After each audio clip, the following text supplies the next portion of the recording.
Okay, this is Jeremy. I'm back with Dr. Tom O'Brien on the Faculty Institute for Functional Medicine. Tom, how are you doing today? Oh, very well, thank you. How are Awesome. you? I am perfect. I'm excited. I'm a little hot. You might be able to Perfect. see it in the video, but I'm excited for this, which might be part of the reason I'm hot. Okay.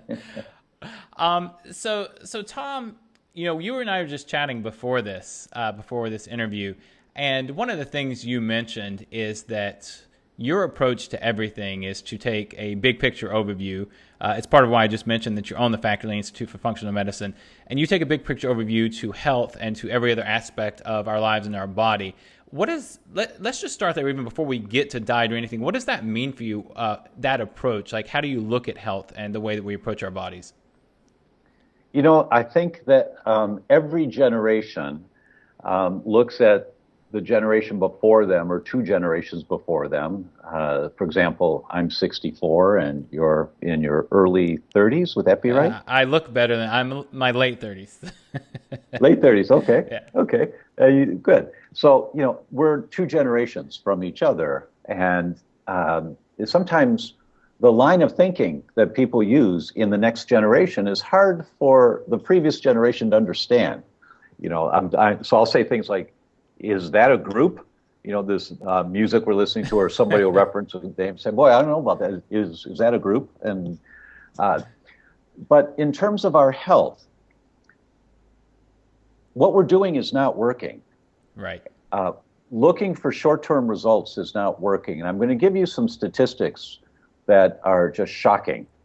The World Health Organization rates the United States second in overall quality of healthcare. Second. Right. Out of 53 industrialized countries, second from the bottom.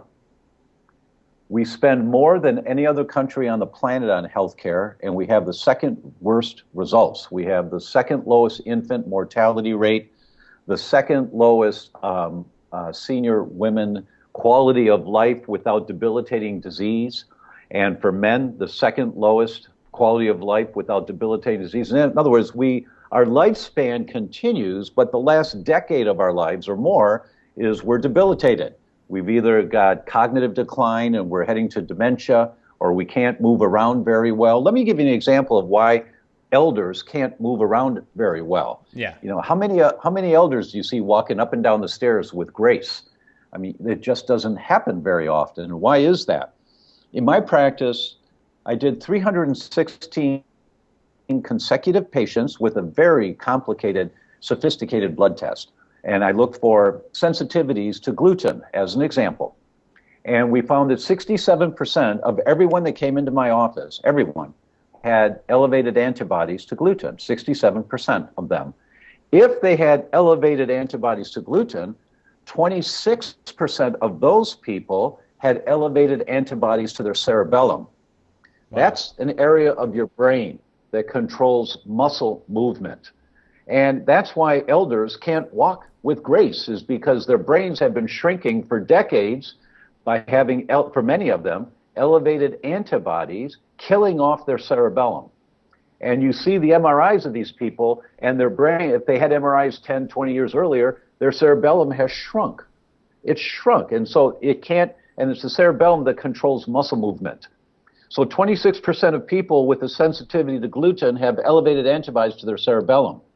22% of people with elevated antibodies to gluten have elevated antibodies to myelin, which is the saran wrap around your nerves, and that's the mechanism that causes MS. So it's not that 22% of everybody with a sensitivity to gluten gets MS, but what they do get is nerve degeneration, so they get nerves that aren't functioning the way they should, so their vision starts to go, or they get numbness and tingling, or the message from the brain going to the heart is a little distorted. That these mechanisms go on for decades, and people don't know they're going on. So so that's the first statistic, is we're ranked number 2 in overall health. The second statistic came out from the New England Journal of Medicine, and this one is for the first time in the history of the human species. That's all of us. For the first time in the history of the human species, children have a shorter projected lifespan than their parents.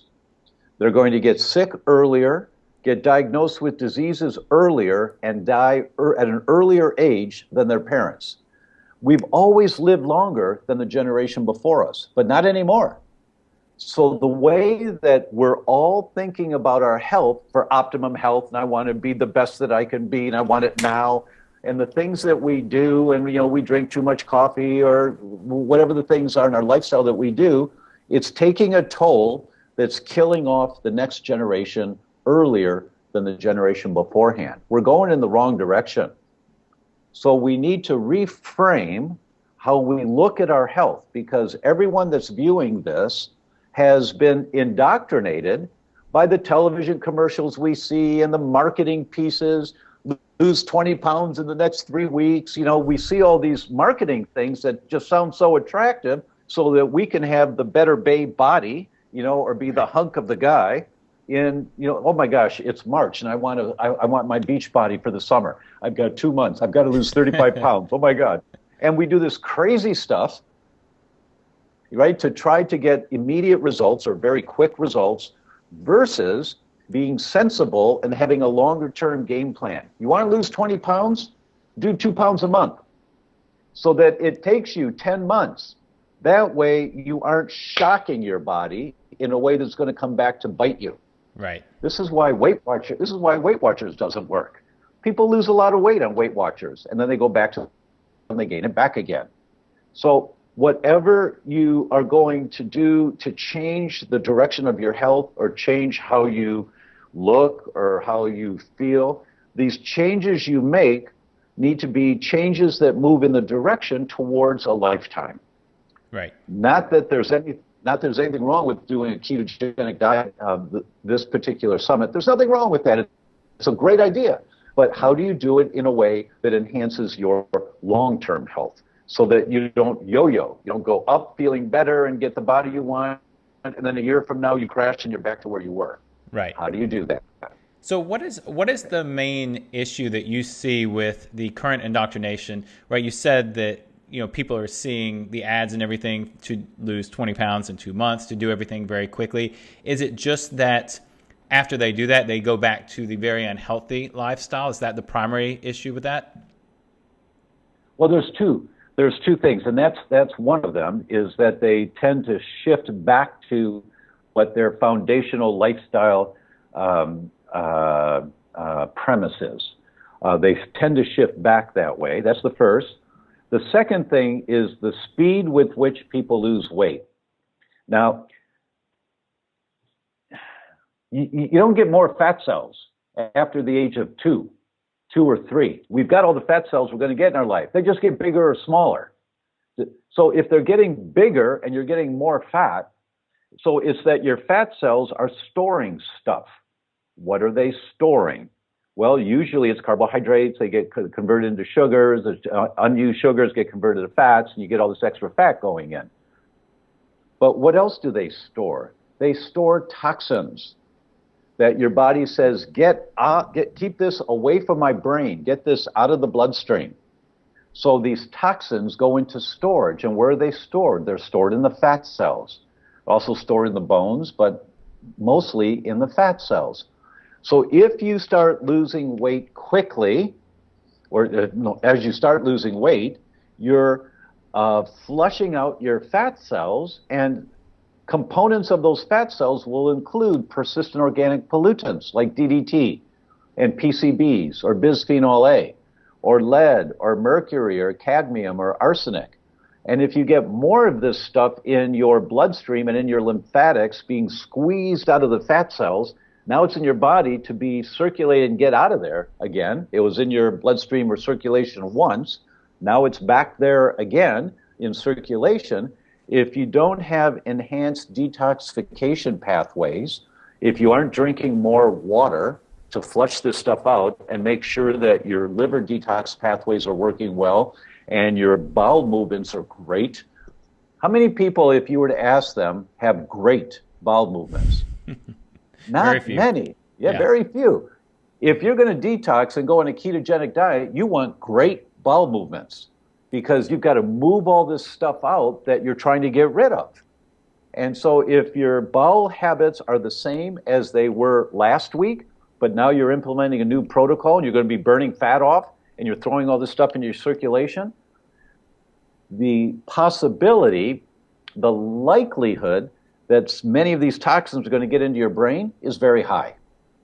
So you want to make sure that you include a bigger picture overview as you're targeting this particular goal that you have. Right. So you want the big picture overview so that long term it's a win for you. It's really a win. Yeah. And so this is part of the reason why we're interested in bringing you on, because a lot of people who jump into a keto diet, they're interested either in weight loss or sometimes in better athletic performance if they're athletes, or sometimes just even in better mental performance, because a lot of people find that it helps them think better and more clearly. But there's this whole other side to diet and lifestyle, which is what you're talking about now. What are, let's even jump apart from losing weight for the moment, so flushing out toxins out of your fat cells, but what in your mind are the most important long-term critical factors to focus on to have sustained health, to avoid a lot of the things that you've been talking about?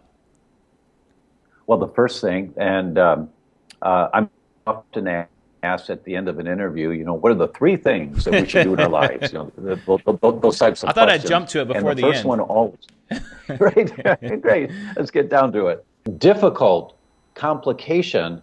It's the easiest complication to fix of losing weight, but it's one of the complications of losing weight, losing fat quickly, is when you're dehydrated, all this toxic crud that you've flushed out of your fat cells is now circulating in your lymphatics and in your bloodstream. Yeah, I have to admit, that's one thing that I have often struggled with, is staying hydrated. I can be good at a lot of other things, and that's one that I often struggle with. Before we jump to the next two, what in particular happens when somebody's dehydrated? What does that do to their body that keeps them from feeling good, from looking good? And apart from, is it just the flushing out of, or not being able to flush out the toxins? Water is the vehicle by which communication occurs in our body. Everything travels in the bloodstream and in the lymphatics. And when you're dehydrated, your blood gets a little bit thicker. Things are moving a little more slowly. Things don't diffuse as easily into cells the way they should, because you've got this sludge. And when people are really sick, their blood is sludge. There is a type of diagnostic in-office therapy where they take a drop of your blood, put it on a slide, and look at it under a microscope. Right. And when people see what their blood looks like with pictures of what normals are right next to it on the wall, they're shocked at what they see.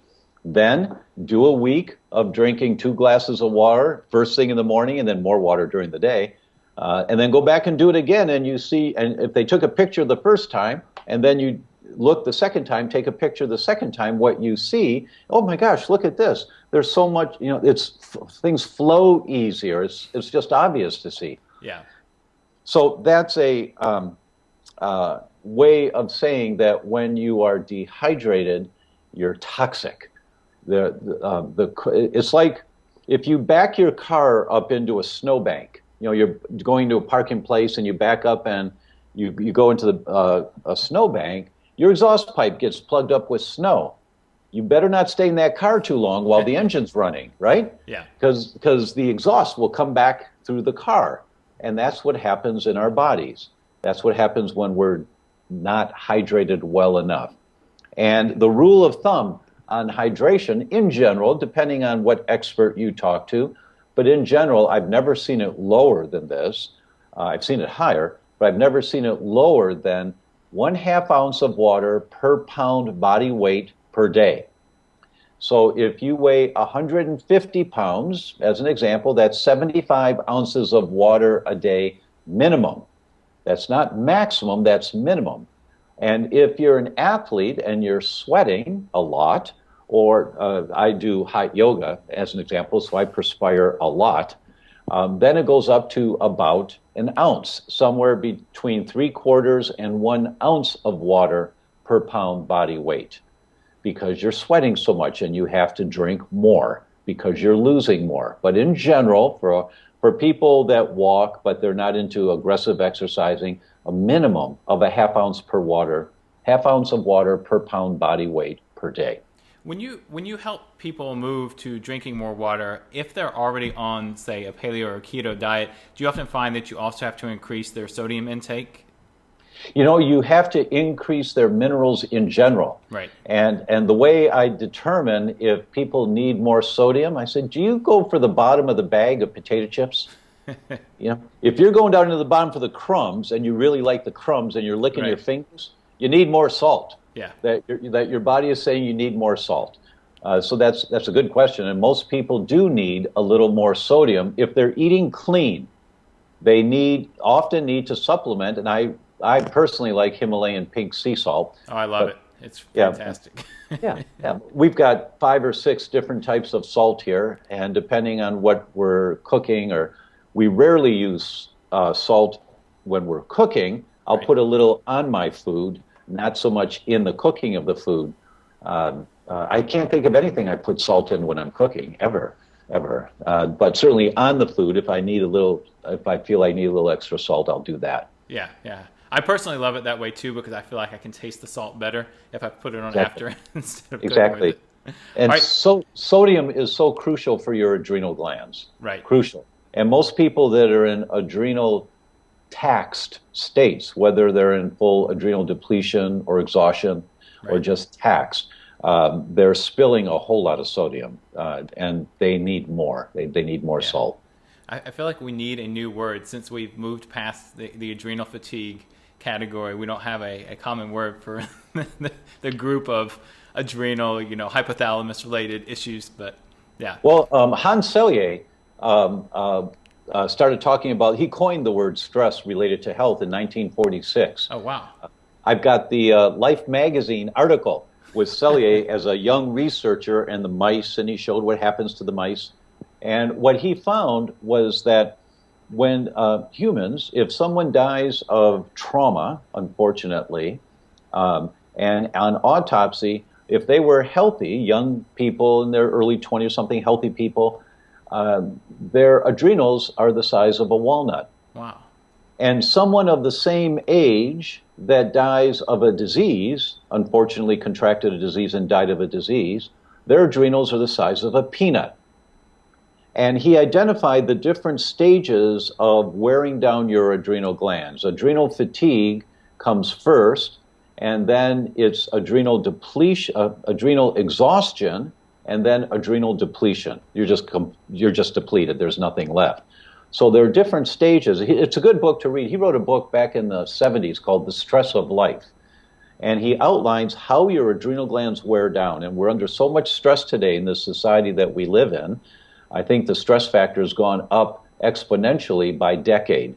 So that people of your generation or your kids, if you have kids or you will, they will have more stress in their lives that they're exposed to on a daily basis than what my generation had. And it just keeps increasing in terms of the amount of stress we have. So the more we learn about how our bodies handle stress, about the adrenal glands, and how to monitor adrenal function, and to make sure that you're not paying more taxes than you've got in the bank account to deal with. So in terms of how you handle the stress of life, you want to make sure that you've got the reserves to do that. As people learn to check their adrenal glands a little bit more regularly, then they're more likely to say, that's a sign of adrenal depletion. For example, if you jump up too quickly off a sofa or a bed, do you get lightheaded for a second or two? That's an indicator of adrenal dysfunction. Or if you need to wear sunglasses outside, even on a cloudy day, you're kind of squinting a little bit, that is suggestive of adrenal dysfunction. So there's a bunch of little things that you can do that will give you a clue if you're on the right track or not, but it's just wise to be monitoring that as part of your overall picture. Yeah. So I want to get back to, we got through water, and then I interrupted you with a few questions. But I want to get back to, you had 2 other really important factors that are crucial for long-term health. Yeah. The next one is, and some people will argue that the most important thing you can do for your health is to have a good head on your shoulders, right? And how we look at life and how we look at our day-to-day lives. What's our attitude? And the best thing I know of for attitude adjustment is to find what fires you up, what really gives you passion in life, Right. you know. When my son was 17, and he's a very smart guy, he had a 4.3 in high school, one of those kind of guys, you know. I said to him, Jason, I don't care if you go to college. I really don't care. And he just looked at me kind of startled, you know, and I love it when I can catch his brain because I can't do that very often. And I said, you know, if you look at a brick wall and you see that brick wall, you say, well, that's fairly cool. How did they do that? How did they, I wonder how they did that. And you think about what you'd like to do. If it really grabs you, you go find the best brick wall maker there is. I will finance you for a year or two on financing school. I mean, if you got a passion for this, or if you need to be a rock and roll star, I mean, really, man, you just got to do rock and roll. You got to do it. You go do it for a year or two. I'll finance you. But if you don't have something that grabs you by the nuts, excuse me, grabs you and just won't let go, Right. you go to school because that's where you get more exposure than anywhere else. And my prayer is that you find something that just grabs you, that you have to do, whatever it is. Right. You just got to do it, whatever it is. As long as you don't hurt people, as long as you don't hurt people, you're going to make a valuable contribution to the planet and you're going to live a happy life. So my message is find that passion in your life. You know, if you're in healthcare, I lecture at my alma mater in how to open a practice successfully. And one of the things I tell them to do, and see, every doctor, every healthcare practitioner thinks that they've got to be the best at everything. Oh, you got metabolic syndrome? Sure, I can help you with that. Oh, you got cognitive decline, your brain's, sure, I can help you with that. Oh, you want to lose weight? Sure, I can help you with that. That we think we have to be the best at everything. And I argue with that. My opinion is, no, you don't. You've got to be good at everything. But if you don't get the results, then you punt, you know, and you send it to someone who really has dialed that down. Yeah. Like in my world, it's been on adverse reactions to foods and how they trigger autoimmune disease. And so I get referrals for that. But so you find what really grabs you. So for these young interns going into their internship, I will say, this is the one time in your life you still have access to this. You walk up and down the aisles of the library, the periodicals, and you look at the journals. The American Journal of Medicine, the British Medical Journal, Obstetrics and Gynecology, the American College of Nutrition, all these different journals. And you grab one that captures you and just look at the index, say, okay, and then you put it back and you walk down, oh, you can take a look at this one. Oh, that article sounds pretty cool. And you go sit down and read it. And you spend 1 hour a week, just 1 hour a week at this. And when the hour's up, you say, okay, now you go back to study or whatever you were doing. But that 1 hour a week, and in 3 months or six months, you've read 3 or 4 articles on a topic that really grabs your interest because you're going back looking for the same journal or a follow-up article on that topic. Now, in 6 months to 8 months, you're an expert because you've read 4 to 6 current cutting-edge articles on a topic that your peers don't know anything about. Right. Because you've got an interest in that. And so if you're in healthcare, for the healthcare practitioners that are watching this series, we don't have to go to the libraries now. You can go to Mind Body Green, Mercola.com, GreenMedInfo.com, and there's lots and lots of little snippets of current studies on different topics, and you find the one that grabs you. And you just click on that and you read that article. You say, oh, that's really cool. And then maybe you order the articles that are in the references at the back of that article. And you just start looking to see what captures you, what grabs you and won't let go. So my suggestion is that for all of the attendees on this summit, you find what really grabs you. It doesn't matter what it is. It's what grabs you. Yeah. And it may be that you want to be a mother, you want to be a stay-at-home mom, and so you want to learn about the different stages of brain development in kids so that you know what to expect of your child at 1.5 compared to when they're 3. You know what their skill sets can develop into, so you don't put too many demands on them, and you kind of watch them grow and understand what's going on in their bodies. If you're a stay-at-home mom, that's what gives you passion to see the joy of your child growing up, right? Doesn't matter what it is that's your passion. But one of the concerns I have is that a large percentage of our population today do not have passion. They just don't have passion. They're doing a job because it gives them good money, and they're great, man. You got to pay the bills. But while you're doing that, 1 hour a week, 1 hour a week, and in 6 months to a year, you've got something. You found something. So let me ask you: at one point in your life, do you feel like you recognized what it was that grabbed you, that you had to do?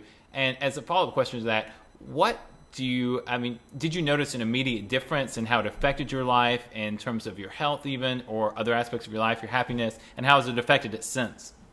You bet. 1978, I started my medical education, and I was in school, and the first week in school, my wife had to still stay in Ann Arbor. We were newlyweds, and my wife had to stay in Ann Arbor for another 4 or 5 months, so I was alone. And the first week, on Wednesday night, there was a sign that Dr. Kirpal Singh, an MD from Los Angeles, was going to be talking about electroacupuncture by bowl. All right, I don't know what that is. I'm 1 week in school. I don't know anything.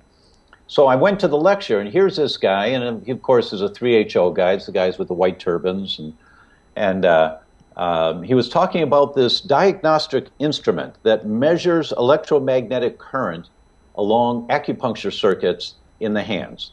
And I'm like, what? What's electromagnetic current? I mean, I had no idea of any of this.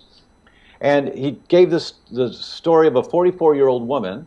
He scanned her, and she had come in because she had just developed type 2 diabetes, adult onset type 2 diabetes, which we don't call adult onset anymore, right, everyone. It's now just called diabetes type 2 because so many kids have it. That should be a sign that something's wrong by itself. So he scanned her, and he said, well, ma'am, you had a severe virus and almost died when you were a child, and the virus settled in your pancreas, and you've had blood sugar problems your entire life, probably hypoglycemic symptoms, and you just wore out your blood sugar regulating system, and now you've developed into type 2 diabetes. And she said, well, doctor, you're right. I have had blood sugar problems most of my adult life, but I never was sick as a child. And he said, yes, you were.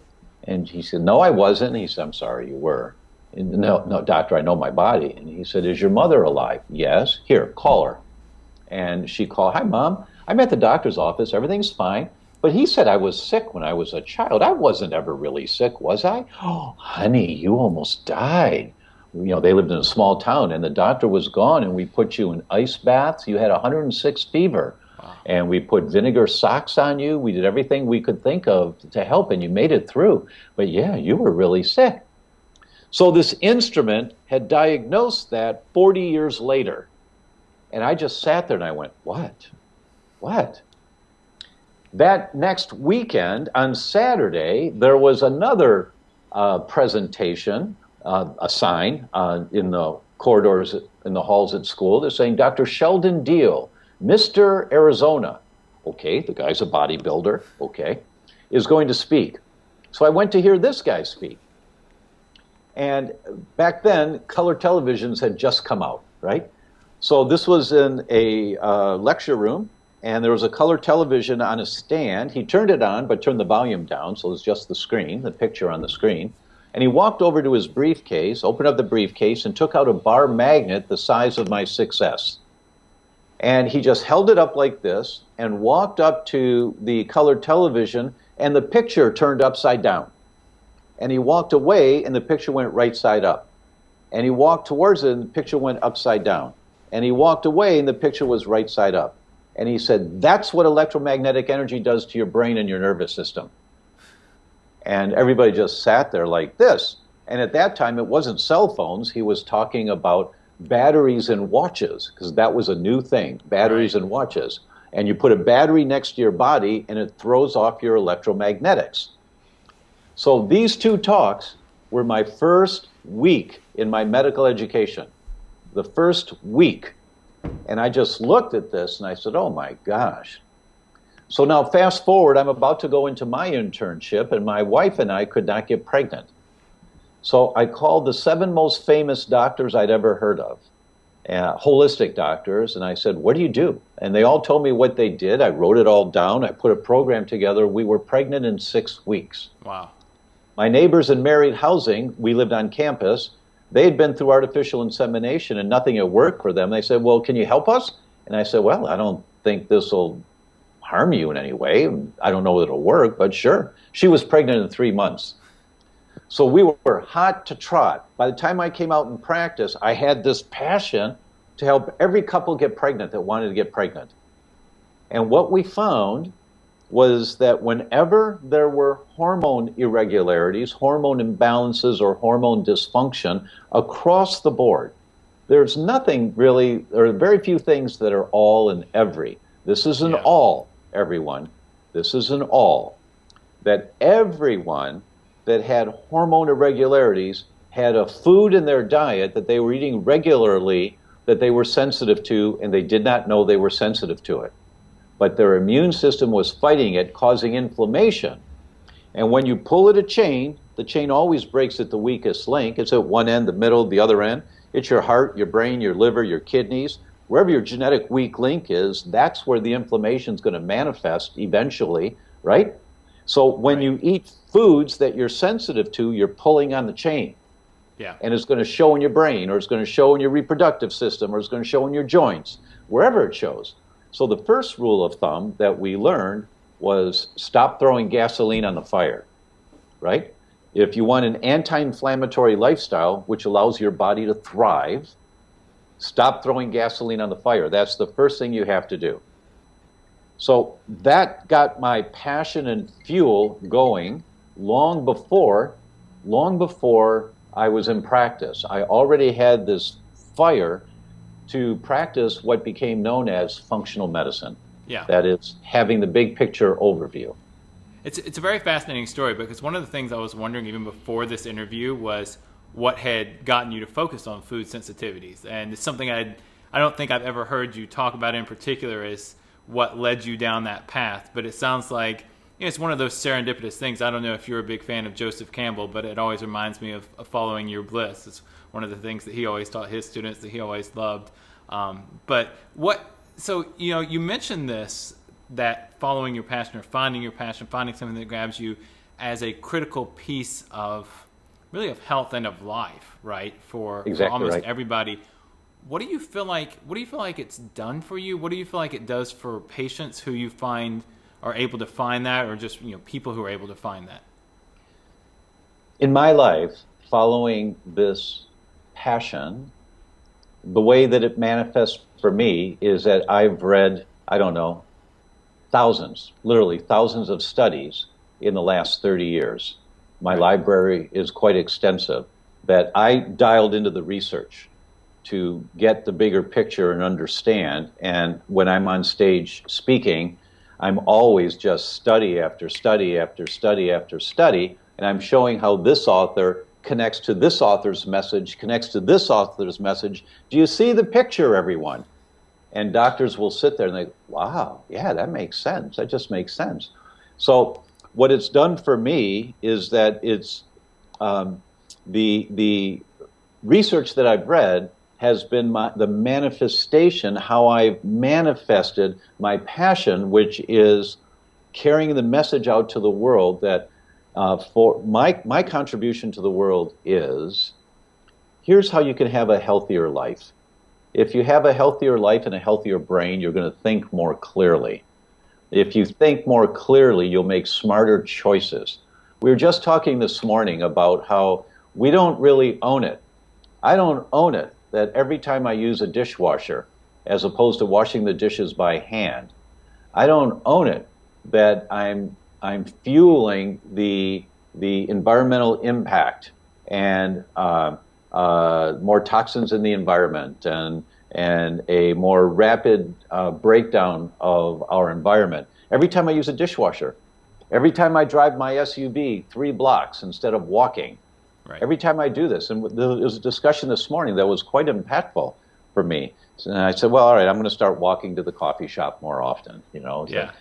I mean, the small things that we can do, that if you listen to your voice of integrity, what keeps you in your own integrity? What keeps you there? And you quoted Joseph Campbell, and it's one of my creeds in life. Campbell said, people say they're looking for the meaning of life. Right. I don't think that's what they're looking for at all. I think people are looking for an experience of being alive, Yes. so that that experience on the purely physical plane resonates with your spiritual connection to God. Right. That's what Joseph Campbell says, and I Yeah. fully agree with that. Is that you find what just fires you up, Right. what just gets you joyful to go to work today. Yeah. What's the work? And for me, this is the work. For me, this is how it manifests. Right. I believe that was the interview with Bill Moyers that he did in the late '80s, which was a great set of interviews. I actually never saw it. I've only read The Power of Myth a few times and got it secondhand. But it's great to watch it. It's really great because you see this simple-looking guy. He's really a simple guy, but he's profound and Right. he's authentic. And his passion was studying myth. Yeah. And so he carried out the message of the mythologists. And that was his passion. I'm carrying out the message of the scientists out there that say, hey, you got to think about this. Yeah. This is a problem. So let's zero in on one of those, because I know a lot of people watching, if they know you, they know that already one of your primary passions and one of your primary messages is food sensitivity and food intolerances. And it's one thing that you just mentioned that you came to, through your story, through the pregnancy work, the hormones. What is it? I think a lot of people have this question. What is it that has increased food sensitivities so much in our modern culture? Why is it that so many people are seeing these food sensitivities when they feel like their parents, their grandparents, and their other forebears didn't? There's no question that's happening, no question at all. And the question of why is a really good question. And it's a sophisticated answer that doctors dial down and study, those that do. And when they dial this down, they say, oh my God, this makes perfect sense. So here's the overview version of it. It's called loss of oral tolerance. So I'm going to use the example of wheat and gluten sensitivity. There's no question more people are getting sick now than ever in history. There's no question from wheat, no question. The studies are very clear. They found blood samples of 9,000 airmen from the 1950s that was still good. It was a fluke of nature that this was still good, but because the rubber stoppers on the tubes of blood usually decay within 2 to 3 years in a freezer back in the 1950s, right. Those rubber stoppers. But there was a leak in the freon of this machine, this walk-in cooler, this walk-in freezer that had the 9,000 samples in it. There was a leak in the freon, so it was much colder than it should have been, and no one ever caught it. And the result was the blood was still good. So this was at Mayo Clinic. I love those little side stories as to how these things happen, right? Yeah. But this was at Mayo Clinic, and there's no question that there's a fourfold increase in the number of people having reactions to gluten, to wheat, than there was in the 1950s. And they're dying quicker. They're dying at earlier ages than they did if they had a problem with wheat back in the 1950s. They're dying quicker, and 4 times more people are getting it, fourfold. So why? Why is this happening? Wheat is a mild to moderate toxin in the body. It's not severe at all. Right. When you eat wheat, the immune system in your gut says, all right, this is wheat coming through. It's a little bit of irritants, no big deal. All right, you're fine. You can slide by. Because your immune system, 70% of the immune system is in your gut, not in your bloodstream. 70% of everything to protect you from colds, flus, viruses, cancers, all of that is in your gut. Why? Because it's what we eat. That's the major environmental exposure that we get for where toxins might come from. So your immune system is built just like your ancestors thousands of years ago. It's the same immune system. It's exactly the same. We haven't genetically changed our immune systems. So what did our ancestors have to fight? What did their immune system have to protect us from? Bugs, parasites, viruses, molds, fungus. That was it. So it's bacteria, bugs, parasites, virus, mold, fungus. That's it. There was nothing else. There wasn't bisphenol A softening plastic water bottles, right? So the immune system was designed to fight these potential toxins coming into our body. We have the same immune system today that we had 1,000 years ago, our ancestors had 1,000 years ago.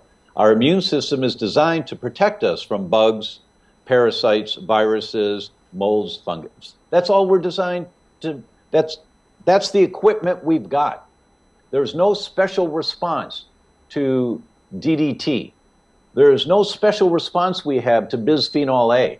We respond as if it's a bug, parasite, virus, mold, or fungus.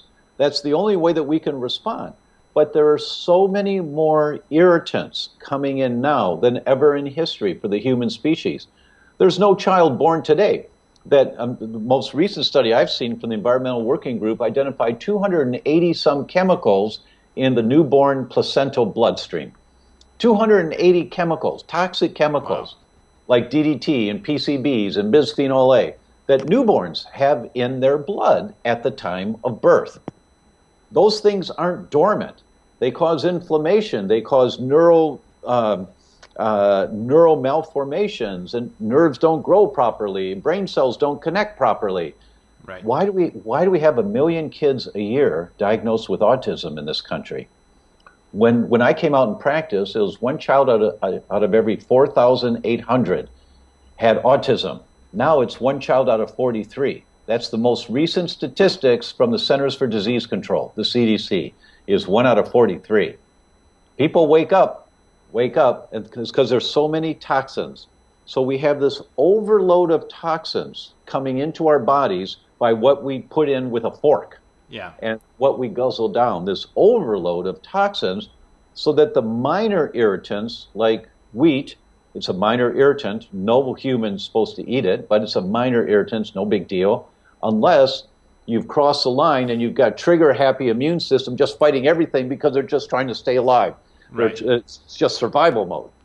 And now you start fighting wheat, and once you fight wheat, that's permanent. That never goes away.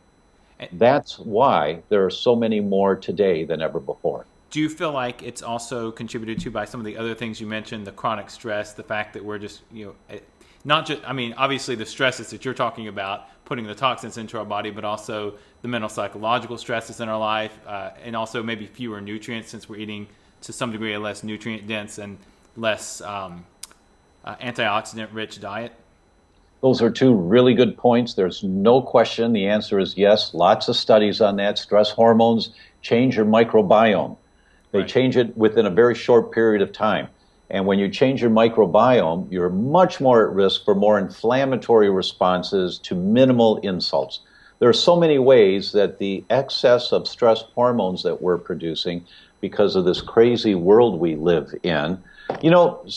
People who live in the cities, when you go for a walk out in the wilderness, I mean, like go for a walk in a forest or something. Or if you do a couple-day hike, and you do a sleepover in some cabin or something, you feel different. That's the way we're supposed to feel all the time. Right. And we're rarely supposed to have these moments of high stress. Let me give you an example that will perhaps help with this. The nerves that respond to the stress of life, it's called the sympathetic nervous system, the fight, flight, or fright nervous system. Those nerves, in my example, are the size of your baby finger. The nerves that are designed to handle everyday life when you're walking through the woods and living life the way you're supposed to, those nerves are the size of your thumb. Because this is the nerve that's supposed to be running almost all the time. Right. And you're only supposed to fight saber-toothed tigers once in a while. Rarely do you have to fight, flight, or fright. Rarely should you have to do that in your life. But in our society today, we live in fight, flight, or fright all the time. The result of that is you're using this nerve that's designed... Oh, by the way, one more point. The sympathetic nerve is 14 times faster transmission. Right. The nerve message gets carried 14 times faster than the parasympathetic nerve, than the thumb nerve, right? Why? Because if you're fighting for your life, you have to have instantaneous responses. Yeah. So why is it thinner? It's thinner, ask any electrician, the less insulation around a nerve, the faster the transmission along that wire. Right. So the less insulation, the faster the transmission. So your sympathetic nerves have very little insulation. The parasympathetic nerves, the thumb nerve, have a lot of insulation, a lot of myelin around them. So when you're using this nerve all the time, fight, flight, or fright, because that's the life we live. I can't remember the last time I went for a walk in the woods and felt relaxed and peaceful, but that's the way we're supposed to live all the time. But you can't remember the last time you did that, right? And you're living with the sympathetic nerves activated all the time, you burn out. And that's language that so many people use. I feel burnt out. You are burnt out. You are. And so what's the one thing you can do to start it all off to turn this dynamic around? Stop throwing gasoline on the fire. Right. So what you put in your mouth, what's on your fork, is the primary contributor to the inflammatory state that's going on in your body. So you should be squeaky clean on your food choices for long-term vitality.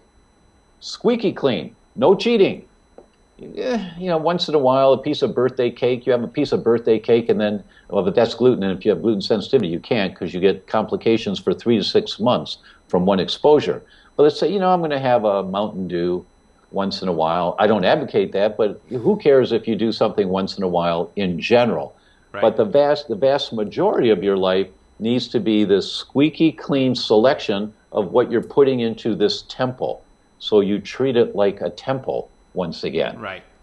So would you say for somebody, and I want to be respectful of your time, so I wrap this up with just 1 or 2 more questions, but would you say for somebody who is, for instance, just starting a keto diet, they've been on it gotten on it pretty recently, they're looking for better performance and or weight loss, that for them, and for anybody really, but for them, in addition to looking at what's going to help them achieve that goal most, they should also be looking for certain primary ways that they can reduce both the toxin and inflammatory load on their body, like some of these minor irritants, like gluten, like food choices. And if so, what would be your list of 3 to 5 things they would look out for, apart from your big tips that you gave us? Yeah, absolutely right. The best thing you can do for your health is to be conscious of what's on your fork. That's the most important thing. There are many other beneficial things you can do, of course, and many of your guests will talk about specific things to dial down. Yeah. But the primary, the foundation, the bottom of all of it, you want to take your grandkids hiking in the Alps when you're in your 80s? What you put on your fork has the biggest impact on that long term. So what are the things to focus on? Things that you can pronounce. If you can't pronounce it when you read it on the label, don't eat it. Right? I mean, that's the first thing. So berries are so great for you. They're so high in antioxidants. Have blueberries. 1 cup of blueberries a day reverses 13 years worth of cognitive decline in 3 years. So you have a cup of blueberries a day for 3 years, and the result is you're thinking like your brain did 13 years earlier. That's the function that you get back just by some of the antioxidants and polyphenols in blueberries. Raspberries, blackberries. So the berries are great, but vegetables are the key. We need lots and lots of vegetables every day. A pound of vegetables a day is the average for adults. And that's not a pound of carrots. You want 5 different flavors, 5 different... not a pound of potatoes either. Not a pound of potatoes, no. 5 different colors of vegetables, like purple cabbage, red tomatoes, green broccoli, 5 different colors a day, some blueberries. So 5 different colors, pound of vegetables, 5 different colors a day, every day. Some quality meats for most people. Some people like vegetarianism, and if you find that works for you, fine. But it's a lot of work to be a vegetarian and do it in a healthy way. Sickest people I see are vegetarians, because they're so depleted. But their consciousness is good, but their bodies are depleted. So you really have to work at it if you want to be a vegetarian. But the main thing is vegetables and fruits as the foundation of your food choices every meal, every day. Not pancakes for breakfast. That doesn't cut it. You can have a blueberry pancake along with some sautéed vegetables, a little fermented vegetables on the side, and a couple of eggs. Right. Yeah, I'm very glad you mentioned the vegetable thing, because I find, coming from a paleo background, but also a keto and low carb background, that's one of the things that people still forego to some degree, and I can't understand because I couldn't do all meat all the time. But so last question, I know you've got a new book. I'm not it's sure it's not published yet, I think. But have you arrived on a title for that book? Yes, yes, thank Okay. you. The book's called The Autoimmune Fix. Okay. And it comes out in September of this year. Right. It's on Amazon now for pre-orders with a 40% discount, which is very cool. And right now it's number one in immune and wheat sensitivities and one other category, which is very cool.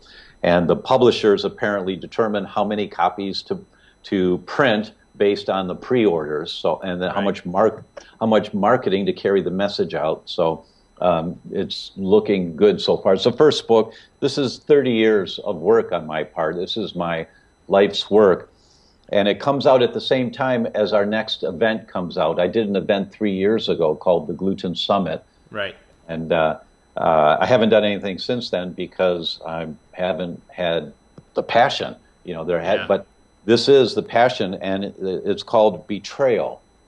And your immune system is the armed forces in your body, Army, Air Force, Marines, Coast Guard, Navy. It's there to protect you. Right. But why is your immune system triggering the number one cause of getting sick and dying? And there's lots of science to this, so I'm just throwing out the bottom line. But the number one mechanism for getting sick and dying is your immune system attacking your own tissue. It's called an autoimmune mechanism. And why is that happening? Why is your immune system betraying you?